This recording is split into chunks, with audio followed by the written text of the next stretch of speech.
लखन निवारो श्री रघुवीर हर्ष उर लाए रघुपति कीन्ही बहुत बड़ाई तुम मम प्रिय भरत जन पाए सहस वदन तुम यश गावें अस कहि श्रीपति कंठ लगावें सनकादिक ब्रह्मादि मुनीसा नारद सारद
श्रीमद् रामचंद्राय नमः।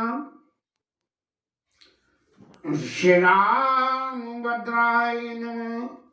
श्री सीतारामाय नमः।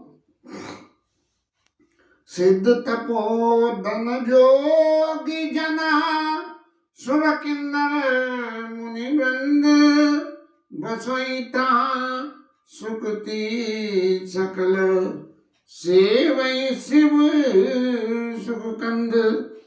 अब शंकर जी महाराज के विवाह के उपरांत की लीला, जिसमें भगवान राम के चैत्र रूपी सूर्य का उदय होगा, उस लीला के प्रकरण की शुरुआत होती है।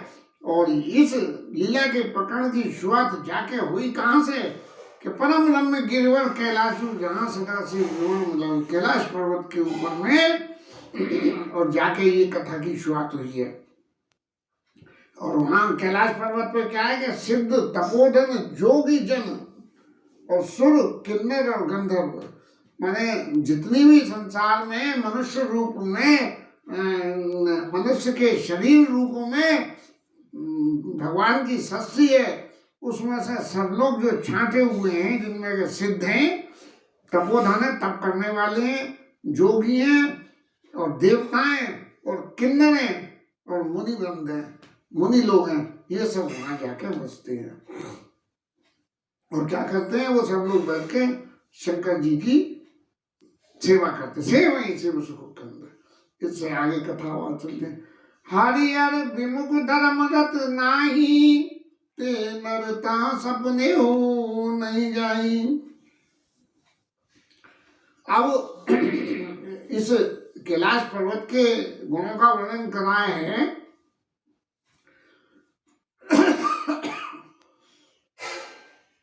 जो लोग विष्णु भगवान से हरि से और हर से, महादेव जी से, जो लोग विमुख हैं, जिनको ये लोग नहीं अच्छे लगते हैं, तो वहां स्वप्न में भी कभी नहीं जाते हैं, प्रत्यक्ष में तो जाने की बात क्या है।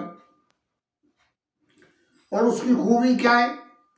तेई गिर पर्वत बिटप विशाला, उसके ऊपर एक बड़का पेड़ है। जहां जहां तीर्थ स्थान, सिद्ध स्थान होते हैं, वहां पे ये बड़ महाराज जो है पैदा हो जाते हैं। और वो क्योंकि बड़ की उम्र बहुत होती है, इसलिए उम्र बहुत होने की वजह से जो सिद्ध तपोधन जोगी जन, जो लोग साधना करने के लिए वहां जाएंगे, तो उनके ऊपर में जाड़ा गर्मी बरसात तीनों से रक्षा करने के लिए सदा सदा का निवास करने वाला ये बट का बट होता है। तेई गिरी पर्वत बिटप विशाला, तेई गए पर्वत बिटप विशाला, नित नूतन सुंदर सब काला। सब कालों में जो है सुंदर रहता है, क्योंकि बड़ के पेड़ में पतझड़ ही नहीं होता है। ऐसा नहीं होता कि जैसे आजकल अब जो मार्च का महीना आएगा, मार्च अप्रैल का पतझड़ होगा, एक बार सारे पत्ते झड़ जाएंगे, फिर नहीं होंगे। लेकिन बड़ के पेड़ में ऐसा नहीं होता कि पतझड़ होता हो। बड़ के पेड़ में हमेशा पत्ते ही बने रहते हैं, इसलिए नित्य नूतन सुंदर सब काला। सब कालों में बिल्कुल जो है हमेशा नया, 12 महीने बड़ में जो है वो पत्ते लगते हैं और डंडियां उसकी फैलती रहती हैं, जड़ें उसकी फैलती रहती हैं। इसलिए जो है ये बट, यहाँ तक क्या कि अक्षय बट जो प्रयाग में है, इलाहाबाद में है, कि अक्षय बट माने जो कभी क्षय नहीं हुआ। कहते हैं भगवान राम के काल का है अक्षय बट। अब कितना पुराना है ये तो ईश्वर जाने और वो जाने, हमें इस बात में कोई ये विचार करने की जरूरत नहीं है। लेकिन लोगों ने कहा, मुनियों ने वर्णन किया कि अक्षय वट है, तो उसको अक्षय वट मानने में कोई घाटा नहीं। परिविध समीर सुशीतल छाया, शीतल मंद सुगंध, तीनों तरह की वहाँ हवा चलती है। और शिव विश्राम बिटप है श्रुति गाया। श्रुतियों ने ऐसा कहा है कि शंकर बाबा वहां पे विश्राम करते हैं। एक बार तेई तर प्रभु गयऊ, एक बार शंकर जी महाराज उस बड़ के वट के नीचे गए और तर बिलो के उड़ अति सुख भयऊ, उनके मन में बहुत सुख हुआ। और फिर उन्होंने अपने हाथ से निज कर डारी नागरी पुछाला, बैठे सजई सम्मुख पाला। अब शंकर जी महाराज तो अकेले रहने वाले आदमी, कोई चेला नहीं, चाटी नहीं, छुंदी नहीं, भूंगी नहीं, कोई नहीं, तो निजी कविदासी अपने हाथ से उन्होंने जो है मच्छाल को नाग ने उछाला, मच्छाल बिछाई और बिछा के उस पर विराजमान हो गए। और क्या है उनकी शोभा, शंकर जी का वर्णन होता है, कुंद इंदुधर गौर शरीरा, बिल्कुल कुंद के फूल के समान सफेद चमचमाते हुए, और नवदूत भगत गए तम हरमान, और उनके जो है भुज प्रलम्ब परिधन कुंद इंदुधर गौर शरीरा, भुज प्रलम्ब परिधन मुनि चीरा, लंबी लंबी बाहें हैं। और भगवान जो है भुज प्रलम्ब परिधन मुनि चीरा, जो मुनि लोग वस्त्र धारण करते हैं ऐसे वस्त्रों को धारण करे हुए हैं। तरुण अरुण अम्बुज समचरण, लाल लाल उनके चरण, और नखदुति भगत हृदय तम हन्ना, उनके नाखूनों की जो ज्योति है उससे भक्तों के हृदय के अंधकार का नाश हो जाना। भुजग भूत भूषण त्रिपुरारी, आनंद सरद चंद छवि भारी, और सांप भगवान जो है उनके समय अत्यंत छवि पनप रही है। और उनके सिर पे क्या है, जटा मुकुट सिर सरित सुर, लोचन नयन विशाल, नीलकंठ लावण्य निधि शोभाल विदु बाल।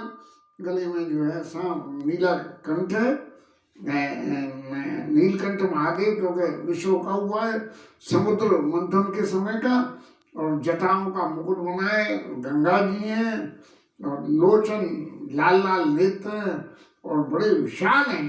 ऐसा आता है, ये ऐसे शंकर जी महाराज जो है कैलाश पर्वत पे विराजमान है। और बिल्कुल ऐसा लग रहा है कि धरे शरीर शांत रस, जैसे जैसे बिल्कुल शांत रस शरीर रख के बैठ जाओ, कोई हरकत नहीं है शंकर जी महाराज के शरीर से। बस अब जब इतने आराम में शंकर बाबा वहां बैठे हुए हैं, तभी पार्वती मैया के दिमाग में विवाह होने के उपरांत ये विद्या बुद्धि पैदा हुई कि पार्वती भला अब सर जानी, हर गई शंभु पै मातु भवानी। पार्वती जी ने कही कि अब ये न तो राम नाम जप रहे हैं इस वक्त, हालांकि सतत अंतर मन से जपते रहते हैं, लेकिन ऊपरी मन से जैसे ही बाहरी स्वरूप से राम नाम जपना शुरू करते हैं सो उनकी समाधि लग जाती है। लेकिन धरे शरीर शांत रस की तरह से शरीर धरे बैठे हैं, इसका मतलब ये इस वक्त समाधि में नहीं है, भीतरी मन से राम राम राम राम जप रहे हैं। और जाके पार्वती मैया ने पार्वती वल्लभ यानी गई शंभु मात भवानी, और शंकर जी के पास गई। तब शंकर जी महाराज को ये आया कहे प्रिया जान जानी प्रिया अति आदर की ना। अब महाराज इतनी तपस्या करवा के ब्याह करके लाए हैं, सबके भले बुरे बन के कामदेव को जला के, तो उन्होंने कही बड़ी तपस्या से पत्नी की प्राप्ति हुई है, इसलिए उनका अत्यंत आदर करा।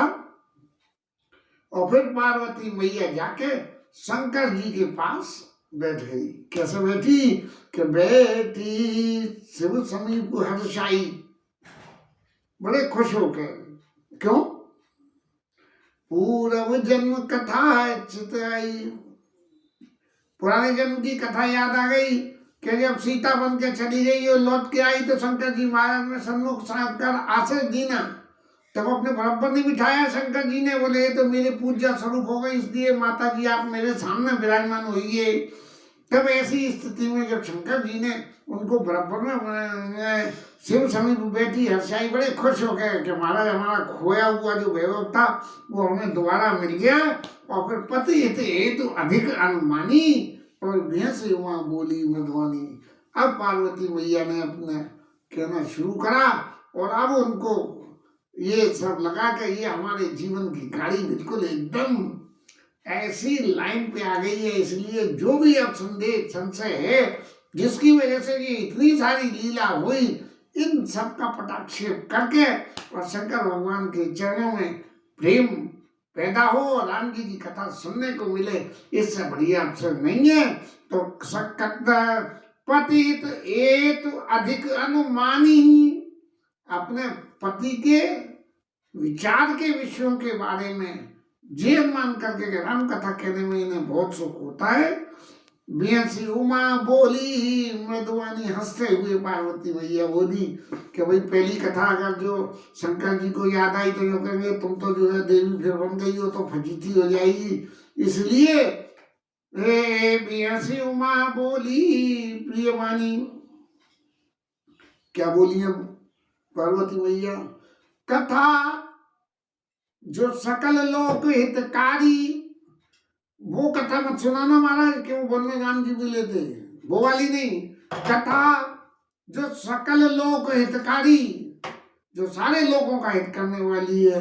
और सोई पूछन च शैल कुमारी, महाराज अब ये जो कथा पूछी जा रही है इस वक्त ये वो कथा नहीं है जो सती मैया ने पूछी थी।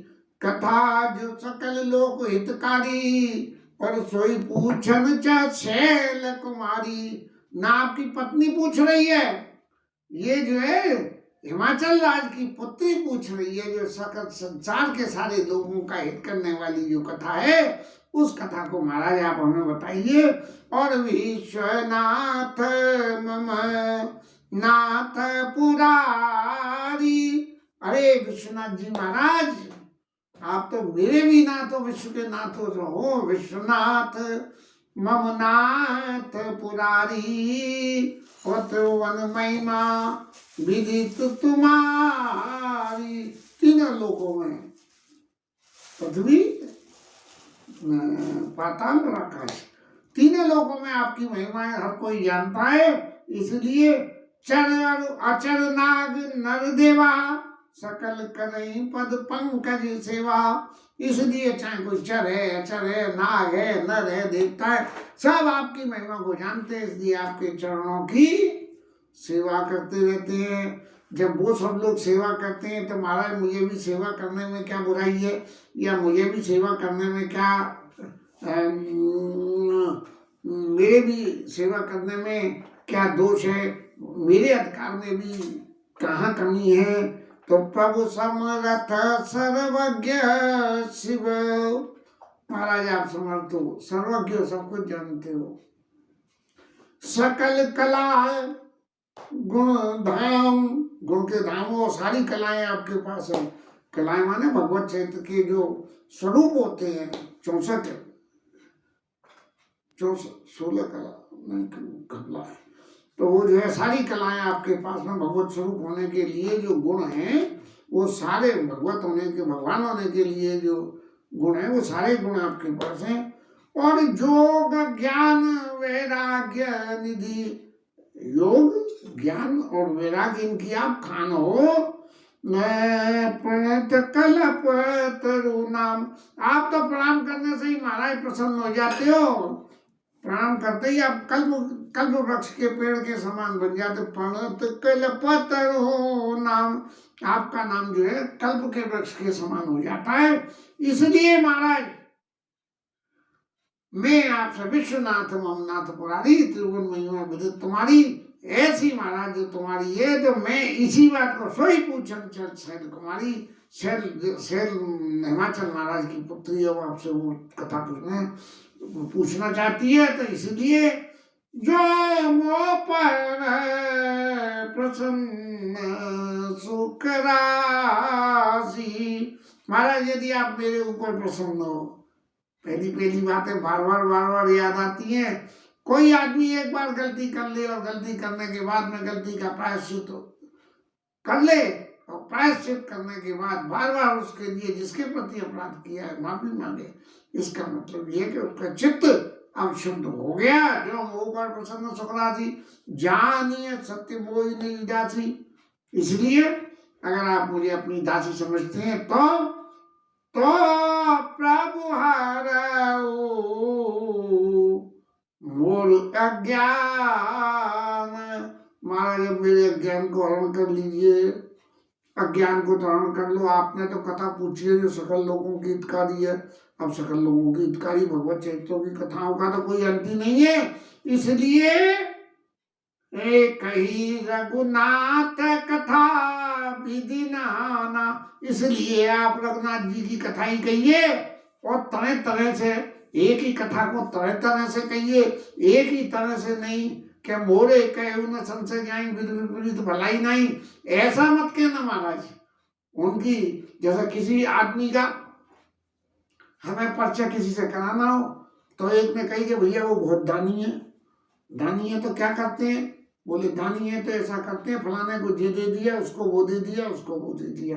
अच्छा तो और क्या करते हैं? अरे भैया वो एक बार तो एक आदमी रोता हुआ आया, उसके हाथ में जो चोट लग गई थी, उसके पट्टी भी बांध दी उनने। अरे वाह! तो उन्होंने और क्या करा? अरे वो एक आदमी जो है एक कौवा उड़ता हुआ गिर गया, मरा दूसरा तो उसे पानी भी पिला दिया। तो ये जो वैभव को उसके को एक्सप्लोर, वैभव को एक्सप्लोर करते हैं, तो ऐसे ही भगवान राम की एक कथा मत कहना, कई रघुनाथ कथा विधि नाना, तरह तरह से कि जिसने जैसे जैसे भगवान राम के चरित्र को, रामजी की कथा को जीवन में अनुभव करा, उन सबके बारे में कर। और महाराज अब ऐसा क्या है कि जासु भवन सुरता रोई सोई दरिद्र जनित विपत्ति सोई, जिसके घर में कल्प वृक्ष हो उसके घर में दरिद्रता की क्या बात आ गई। इसलिए सचिभू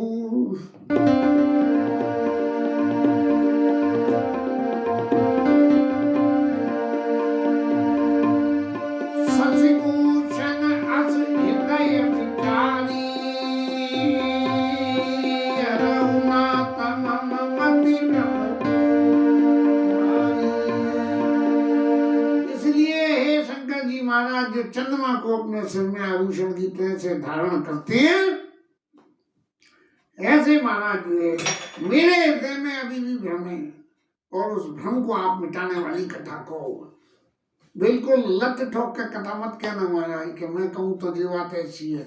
नहीं, मेरा मति भ्रम हरण हो जाए, मेरे मति में जो भ्रम है वो कथा कहना है। प्रभु जे मुनि परमानंदवादी, कहीं राम कहूँ ब्रह्मानादि। मुनि लोग कहते हैं कि अनादि है। शेर शारदा वेद पुराना, सकल करें जगपति गुणगाना। सब लोग जो है भगवान की लीलाओं का, जो है राम जी की लीलाओं का गान करते हैं। तुम पुनि राम राम दिन राती, और सादर जपऊ अनग आरती। आप तो बार बार राम राम राम राम राम राम राम राम राम राम राम राम जपते रहते हो। इसलिए राम सो अवध पति सुत सोई, की आज गुण नलक गति कोई। तो महाराज जिनको आप जपते हो और शेर शारदा जिनका बखान करते हैं वो क्या, और अवध के महाराज दशरथ के पुत्र जीजा जी एक ही है या अलग अलग हैं? अगर जे राजा के पुत्र हैं, जौन न पुत्र है तो ब्रह्म क्यों नहीं? यदि राजा के पुत्र हैं तो ब्रह्म कैसे? ब्रह्म का तो कोई पिता ही नहीं होता, ब्रह्म तो खुद ही पिता होता है, खुद ही पुत्र होता है। जो न पुत्र न है तो ब्रह्म किमी।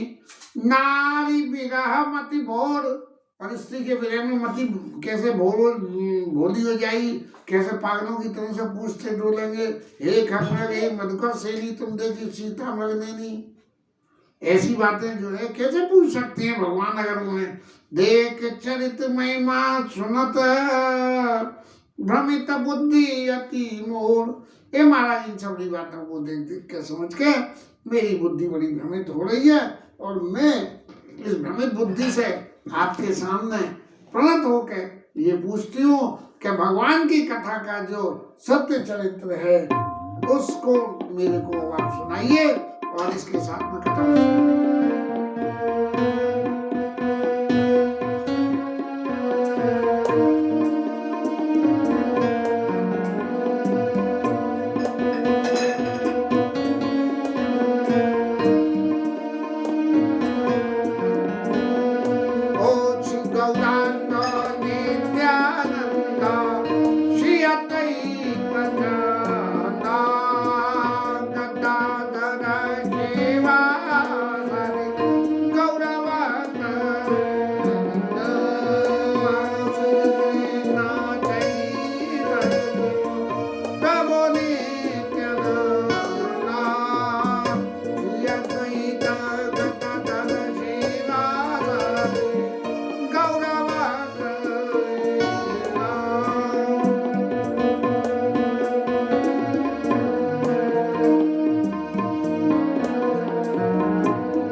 पवन सुत हनुमान की जय, उमापति महादेव की जय, श्री राज धरण की जय, श्री राधा रानी की जय। जय जय श्री राधे, जय जय श्री राधे।